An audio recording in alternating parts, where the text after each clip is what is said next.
오늘 저는 생명의 십자가, 영광의 십자가라는 제목으로 하나님의 말씀을 나누고자 합니다.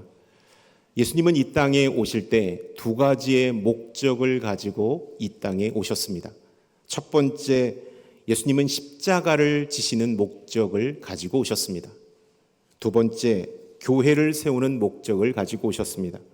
십자가를 지심으로 주님께서는 우리에게 구원이라는 것을 선물해 주시기를 원하셨습니다. 또 교회를 세우심으로 이 땅에 그리스도가 선포되는 비전과 꿈을 갖고 계셨습니다. 주님은 십자가를 지심으로 우리를 죄와 사망에서 구원해 주셨습니다. 그로 인하여 우리는 영원한 생명의 나라로 들어갈 수 있게 되었습니다. 또 주님은 교회를 세우시고 그 교회의 사명을 제자들에게 맡겨주셨습니다. 제자들로부터 시작된 교회의 사명은 바로 우리들에게까지 이어져 내려오고 있다라는 사실입니다. 주님께서 우리를 대신하여 십자가 앞으로 나아가는 사순절을 우리가 지금 보내고 있습니다. 이 시즌 우리는 어떠한 각오와 영적인 자세를 지녀야 하는지 오늘 말씀을 통하여 함께 나누었으면 좋겠습니다. 아울러 주님의 고난과 우리를 향한 사랑을 묵상하고 주님과 동행하는 사순절 이 기간이 될 수 있기를 주님의 이름으로 축원합니다. 아멘. 예수님께서는 사람들의 인기와 환호에 연연해하지 않는 모습을 보이셨습니다. 그것을 어떻게 알 수 있을까요?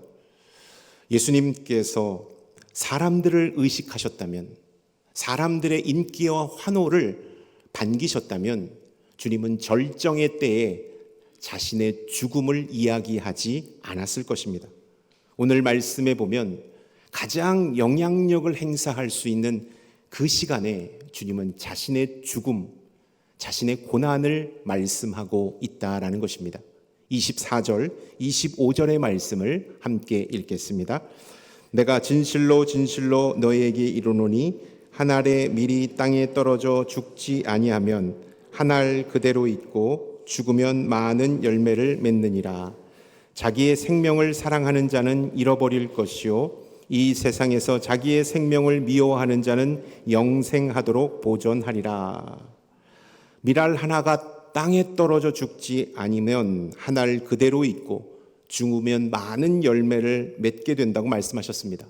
또한 자기의 생명을 사랑하는 자는 잃을 것이요 자기의 생명을 미워하는 자는 영원히 그 생명을 보존할 것이다 라는 것을 말씀하셨습니다. 이 말씀은 당신 예수 그리스도의 삶을 요약한 말씀이라고 할 수 있겠습니다. 주님은 가장 절정의 때에 당신이 한 알의 밀알이 되어 썩어지는 우리의 죄를 대신하여 십자가에 못 박히는 존재라는 사실을 말씀해 주고 있다는 것이죠. 여기서 많은 열매를 맺는다, 열매라는 단어가 나오고 있습니다. 이 열매라는 단어는 히브리어로 페리라는 단어를 썼는데 이 페리라는 단어의 의미 가운데 자손이라는 의미가 담겨져 있다는 것입니다. 많은 열매를 맺을 것이다 라는 것은 많은 자손을 얻게 될 것이다. 다시 말해서 많은 열매를 맺게 될 것이다. 한 알의 밀이 땅에 떨어져 썩으면 많은 열매를 맺게 될 것이다 라는 것은 많은 영혼이 구원을 얻게 된다라는 뜻을 가지고 있다라는 것이죠. 자신의 죽음으로 인하여 많은 생명을 살리신다라는 뜻이 이 말씀 가운데 의미하고 있다라는 것입니다. 예수님의 십자가는 많은 생명을 살리는 영광의 십자가가 됨을 주님은 오늘 말씀하고 있다라는 것입니다. 예수님은 당신이 당할 운명을 미리 예감하셨습니다. 그리고 한 알의 밀이 되어 썩어지는 그 놀라운 고난을 선택하셨다라는 것을 우리는 이 말씀 속에서 볼 수 있어야 합니다. 그래서 많은 영혼이 구원함을 얻는 축복을 얻게 되었다. 한 알의 밀알이 죽는 것, 한 알의 밀알이 썩는 것, 이것은 십자가 대속의 죽음을 뜻하고 있다라는 사실입니다. 또한 우리가 이 말씀 속에서 눈여겨보아야 할 부분이 있는데 죽지 않으면, 죽으면 이라는 표현을 썼습니다. 주님은 죽지 않으면 그대로 있고 죽으면 많은 열매를 맺는다라고 말씀하셨습니다. 주님은 이 양갈래의 선택의 기로에 죽음으로, 십자가에서 죽으심으로 우리에게 죄 사함을 허락해 주셨습니다. 그리고 죽음을 통하여 우리에게 새로운 생명을 허락해 주셨다라는 것입니다. 그래서 주님께서 만드신 이 죽음은 새로운 생명으로 나아가는 시작이 되었다라는 것입니다. 여기서 우리가 착각하지 말아야 될 것이 있습니다. 죽음은 존재감이 없이 사라지는 것이 아니라는 사실입니다. 여기서의 죽음은 새롭게 태어나는 것입니다. 여기서의 죽음은 다시 한번 강해지는 것입니다. 여기서의 죽음은 다시 한번 온전케 되는 죽음이라는 사실을 우리가 이 말씀 속에서 기억해야 합니다. 사도 바울은 이러한 그리스도인들의 죽음에 대하여 이렇게 정의하고 있습니다. 갈라디아서 2장 20절의 말씀을 함께 읽겠습니다. 내가 그리스도와 함께 십자가에 못 박혔나니 그런즉 이제는 내가 사는 것이 아니요 오직 내 안에 그리스도께서 사시는 것이라. 이제 내가 육체 가운데 사는 것은 나를 사랑하사 나를 위하여 자기 자신을 버리신 하나님의 아들을 믿는 믿음 안에서 사는 것이라. 예수 그리스도 안에서의 죽음이 바로 이것이다라는 것을 말씀하고 있습니다.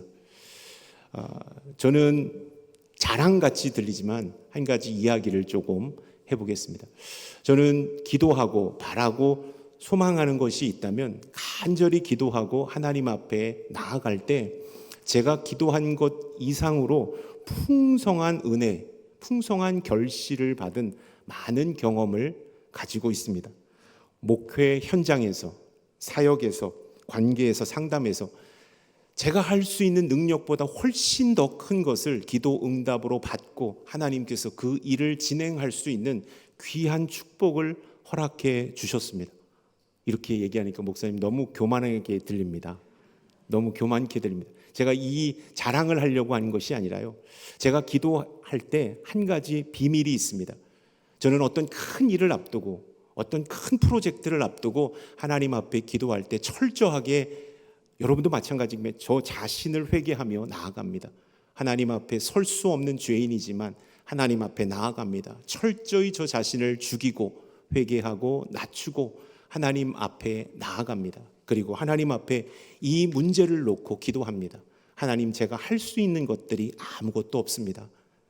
저에게 지혜를 주시고 저와 함께 하여 주시고 제가 올려드리는 기도 가운데 하나님의 놀라운 역사를 부어주십시오. 제 사심이나 욕심을 배제해 주시고 순수한 마음으로 하나님 앞에 나아가오니 이 기도 가운데 하나님 함께해 주십시오 라고 기도한 후에 제가 할 수 있는 범위 내에서 최선을 다하여 전력 투구를 합니다. 100번 할 거 1000번 하고 1000번 할 거 10,000번 해서 하나님의 뜻과 저의 노력이 놀라운 은혜로 나타날 수 있도록 최선을 다합니다. 그리할 때마다 하나님께서 은혜를 베풀어 주시고 큰 역사를 부어주시는 것을 경험합니다. 내가 완전히 죽고 녹아져서 주님 앞에 온전히 의탁할 때 드리는 기도가 저를 얼마나 강하게 하고 저에게 얼마나 큰 은혜를 덧입혀 주는지를 저는 실감하고 체험하고 있습니다. 제가 요즘에 기도하는 것은 딱 두 가지입니다. 대구 남산 교회를 위하여 혼신의 힘을 위하여 기도하고 에너지를 쏟습니다. 그리고 여러분이 제출해 주신 그 가족 기도 카드를 보고 함께 열심히 기도하는 일에 총력을 기울이고 있습니다. 하나님께서 놀랍게 우리 남산교회와 남산교회를 섬기는 성도님들 가운데 은혜를 부어 주실 줄로 믿습니다. 아멘. 내가 완전히 죽고 내 안에 다시 사신 예수 그리스도로 간절하게 기도할 때 주님은 은혜를 베풀어 주시는 것입니다. 저는 이번 사순절 첫 번째, 이 사순절 기간 동안 내 안에 있는 옛 자아, 변화받고 구원받았지만 여전히 죽지 않은 옛 자아, 욕심, 정욕, 시기, 질투, 상처가 그리스도 안에서 완전히 죽고 그리스도 안에서 새로워지는 놀라운 변화를 경험하는 이 사순절이 될 수 있기를 주님의 이름으로 축원합니다. 아멘. 또한 24절, 25절의 말씀은 이 땅에서 당신이 누구이고 당신의 사명이 무엇인지를 정확하게 말씀하고 있다라는 것입니다. 당신이 이 땅을 구원할 메시아 그리스도이시라는 사실을 말씀하고 있습니다. 또 그 사명이 십자가 대속의 죽음이라는 사실도 말씀하고 있다라는 것입니다. 여러분, 우리가 존재와 사명에 대한 정체성, 아이덴티티가 명확할 때, 분명할 때 우리는 본질에 집중하는 인생을 살게 된다라는 것입니다. 존재, 나는 어디서부터 와서 사명, 무엇을 하고 어디로 가는 거에 대한 분명한 정체성을 갖고 있을 때 우리는 본질에 집중하는 인생을 살게 되는 것입니다. 두 번째, 정체성이 분명할 때 우리는 이 땅에서 불필요한 것에 시간을 낭비하지 않고 시간을 아껴 중심적인 주의 일을 감당할 수 있다라는 것입니다. 또 우리는 정체성이 분명할 때 세상에 휘둘리지 않는 인생을 살게 됩니다. 정체성이 분명할 때 우리는 사단의 공격과 유혹에 넘어지지 않는 승리의 삶을 살게 된다라는 것입니다. 본질에 집중할 수 있고 시간을 아낄 수 있고 세상에 휘둘리지 않을 수 있고 사단의 공격에 흔들리지 않는 삶을 사신 분이 있습니다. 바로 예수 그리스도이십니다. 이 네 가지는 공생의 기간 동안 예수 그리스도께서 자신의 존재와 사명을 분명하게 깨닫고 귀한 하나님의 사역을 감당하신 예수님의 행적을 담은 것이라고 할 수 있다라는 것입니다. 우리의 영적인 정체성이 분명해야 한다라는 사실을 우리가 기억했으면 좋겠습니다. 그렇다면 우리는 영적인 정체성, 그 영적인 정체성을 가지고 이 땅을 살아가고 있습니까? 주님께서 우리에게 너는 나의 자녀라고 말씀해 주셨습니다. 그리고 사명을 맡긴 제자라고 말씀해 주셨습니다. 이 정체성, 예수 그리스도의 자녀, 하나님의 자녀요, 주님의 참된 제자됨에 이 정체성을 주셨음에도 우리는 이 정체성을 숨기며 이 땅을 살아갈 때가 너무나도 많았습니다. 세상에서 매력적이고 경쟁력 있는 자로 살아야 했기 때문에 우리는 영적인 정체성을 숨겼습니다. 세상에서 잘 나가고 성공하는 것이 인생의 목적이었기 때문에 영적인 정체성을 숨겼습니다. 한 번뿐인 내 인생의 주인공으로 폼나고 멋지고 즐기며 살고 싶어서 우리는 영적인 정체성을 숨겼습니다. 가지 말아야 할 곳과 바라보지 않아야 할 시선에 마음을 빼앗겨서 우리는 영적인 정체성을 숨기며 본능과 감정을 따라 살아갔습니다.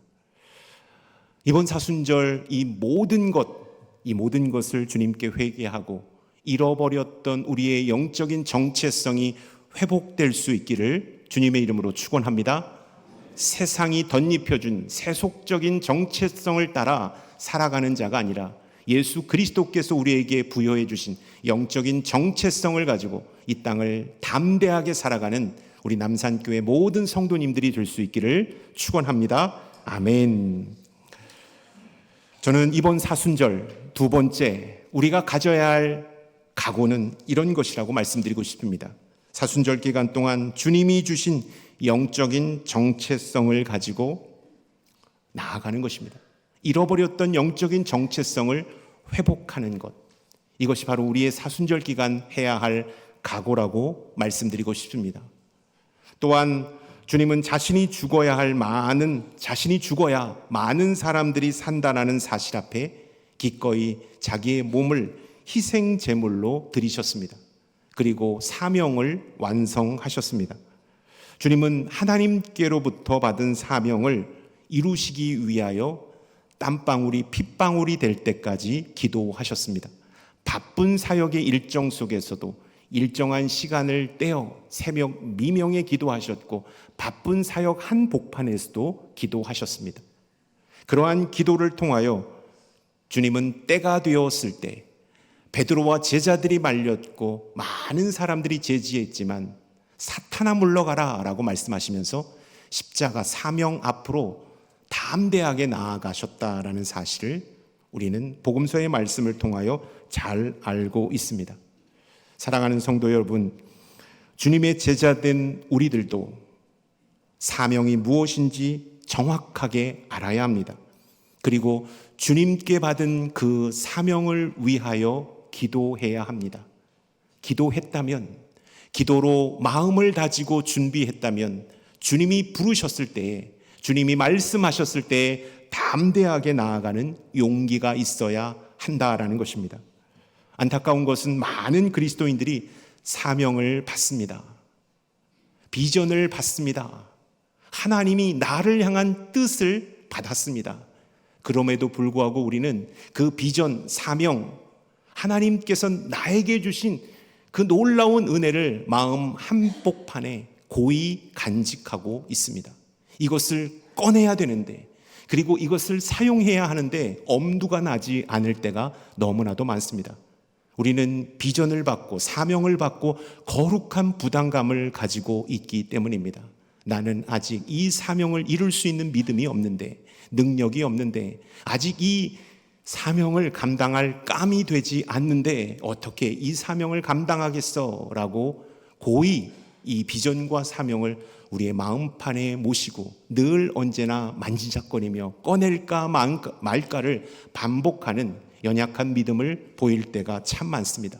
또 어떤 성도님은 내가 받은 사명과 비전이 너무나도 커서 그 비전에 짓눌려서 해야 되는데 하지 못하고 늘 언제나 다람쥐 쳇바퀴를 돌며 사명 앞에 주저하고 있는 우리를 발견할 때가 참 많습니다.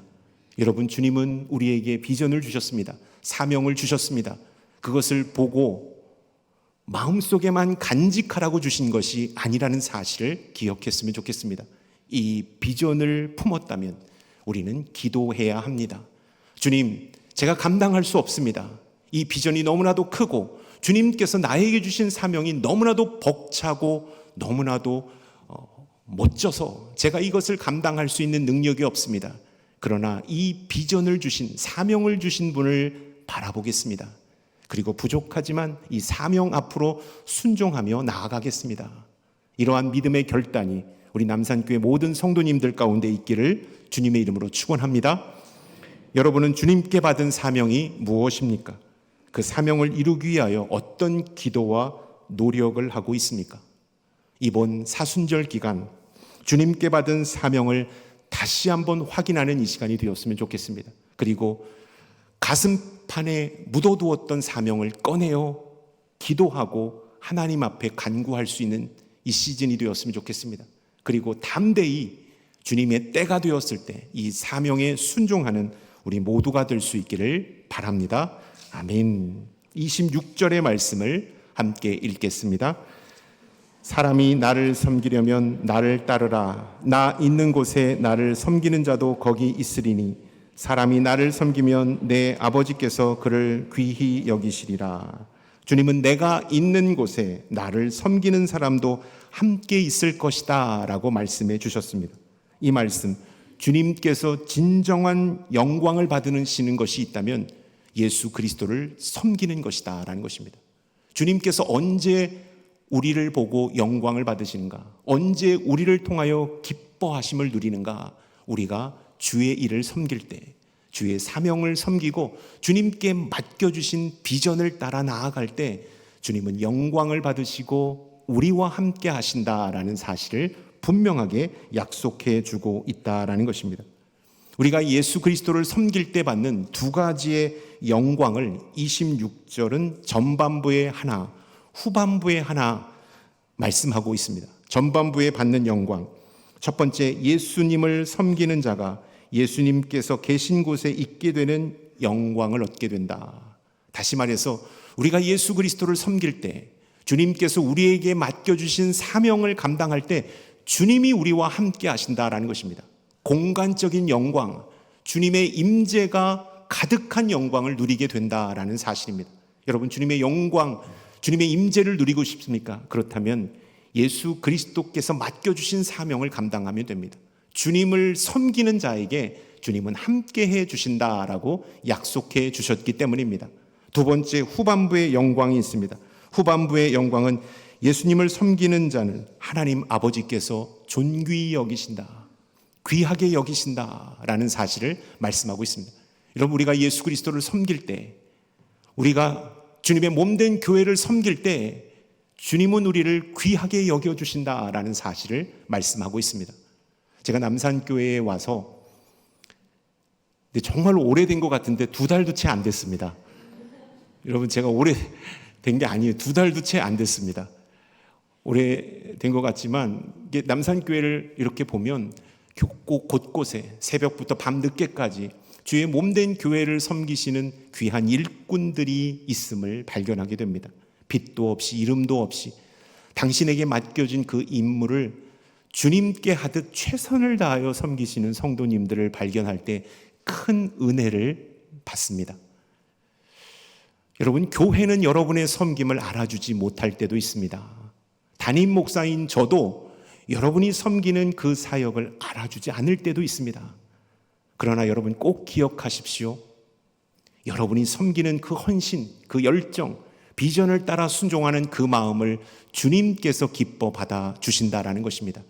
그리고 하나님 아버지께서 존귀히 여겨주신다라는 사실을 꼭 기억할 수 있기를 축원합니다. 아멘. 왜 한국교회가 힘을 잃었을까요? 왜 영적인 영향력이 약화되었을까요?